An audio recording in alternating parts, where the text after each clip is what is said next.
है मोदी जिस चुनाव में जाते हैं वो गेम चेंज हो जाती है, इसमें कोई भी दो राय नहीं है। तुष्टीकरण की राजनीति खत्म करी नरेंद्र मोदी ने, जाति धर्म की राजनीति से ऊपर वोट पड़ा। लगातार चुनावों के अंदर राष्ट्रवाद को मुख्य धारा में लेकर आया गया, देश हित को की सोच को सर्वोपरि करा गया। वो एक बड़े कारण रहे जिसकी वजह से मोदी को द गेम चेंजर भी कहा जाता है। अगर हम 5 बड़े फैक्टर्स की बात करें तो इस चुनाव के अंदर वो उस 5 बड़े फैक्टर में यह भी रहा, हिंदुत्व को जो कांग्रेस ने लाइन से गाली दी उसकी वजह से भी आपकी उत्तराखंड में और उत्तर प्रदेश में इस कदर हार हुई है कि प्रियंका गांधी वाड्रा जैसा ब्रांड, जिसको ब्रांड माना जा रहा था, लेकिन हालत बहुत खराब हो गई वहां पर। देखिए अमीश देवगन आप पिछली बारी से भी खराब प्रदर्शन कर रहे हैं, 2.5% वोट शेयर है आपका। आपके प्रदेश अध्यक्ष अजय कुमार लल्लू की हालत खराब हुई है, वो अपना चुनाव हार गए हैं।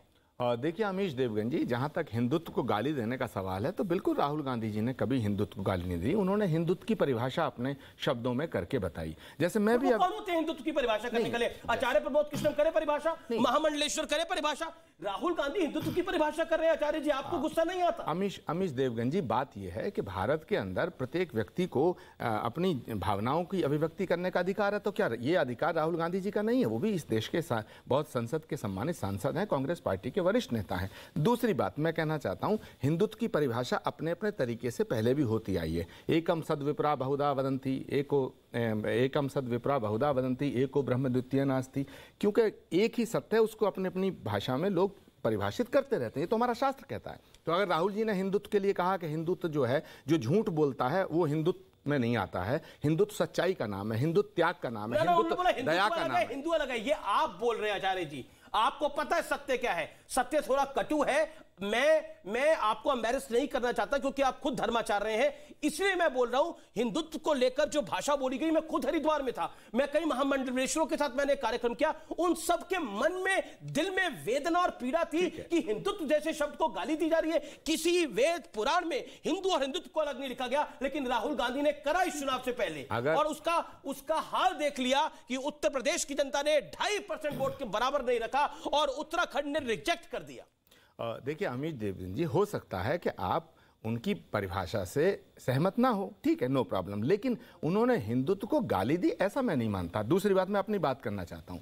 अभी आपने कहा कि भाई सब जगह परिवारवाद, और ये मैं एक बात कहना चाहता हूं कि इस देश की आज़ादी से लेकर के आज तक नेहरू गांधी परिवार का बहुत बड़ा बलिदान है इस देश के लिए। आज़ादी में भी बलिदान है। क्या पंडित नेहरू ने आनंद भवन देश की आज़ादी के लिए कुर्बान नहीं किया, लड़ाई लड़ने के लिए? क्या महात्मा गांधी की शहादत नहीं हुई? क्या इंदिरा गांधी की शहादत नहीं हुई? क्या राजीव गांधी की शहादत नहीं हुई? क्या हमारे कांग्रेस के वरिष्ठ नेताओं की शहादत नहीं हुई? क्या आतंकवाद को खत्म करने में वहाँ के जो चीफ मिनिस्टर थे बेअंत सिंह की शहादत नहीं हुई? आपको क्यों लगता है कि चुनाव क्यों हारी कांग्रेस पार्टी? आपके 5 कारण क्या? अब ये 3 कारण। हाँ ठीक है अमीश जी, ये बात बिल्कुल आप ठीक कह रहे हैं। चुनाव हारने के कई कारण होते हैं, चुनाव जीतने के भी कई कारण होते हैं, लेकिन जो मुख्य कारण हमको नजर आता है, पहली बात तो यह है कि जब चुनाव शुरू हुआ उत्तर प्रदेश में तो मीडिया ने और बीजेपी ने एक ऐसा परसेप्शन और ऐसा एक नैरेटिव सेट किया कि लड़ाई बीजेपी और समाजवादी पार्टी में है। जब ये बात खुल गई, चुनाव से पहले ओपन हो गई कि लड़ाई,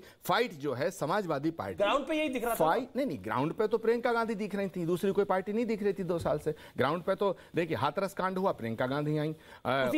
उन्नाव, हाँ ठीक है, उन्नाव हुआ, प्रियंका गांधी आई। आगरे में वाल्मीकि बच्चे की हत्या हुई थाने के अंदर, तो प्रियंका गांधी गई। किसानों के मूवमेंट में तो कांग्रेस और प्रियंका गांधी रही। लेकिन अब लखीमपुर हुआ, प्रियंका गांधी रही। जेल में प्रियंका गांधी गई, हिरासत में प्रियंका गांधी ली गई। लेकिन सवाल है कि अगर प्रदेश की जनता ने ये मान लिया कि प्रियंका गांधी लड़ तो रही हैं, लेकिन चुनाव समाजवादी पार्टी और भाजपा में है, तो भारतीय जनता पार्टी के जितना विरोधी सेक्टर था वो सब समाजवादी पार्टी को मिला। इससे उन्हें फायदा हुआ।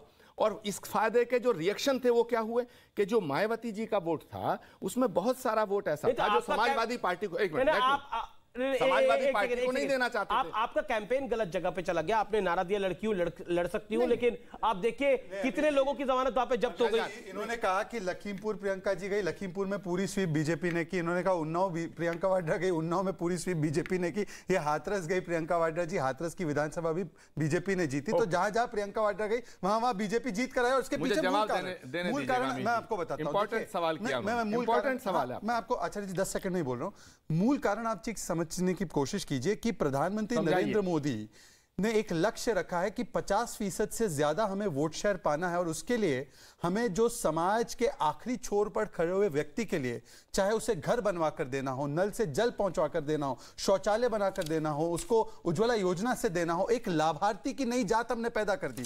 ये लोग पुरानी जातियों में अकड़े रहे, जकड़े रहे, हमने एक लाभार्थियों की एक नई जात पैदा की जिसका केवल एक ही काम था कि हम उन्हें विकास के कार्य करके दे, और वो लाभार्थियों की जात महिला और ममता बनर्जी ने हमें वोट दिया। ममता बनर्जी ने एक प्रेस कॉन्फ्रेंस की, उसमें बोला बीजेपी को लोक लुभावन जनादेश नहीं मिला है, वोटों की लूट हुई है, ये ममता बनर्जी ने बोला। दूसरी तरफ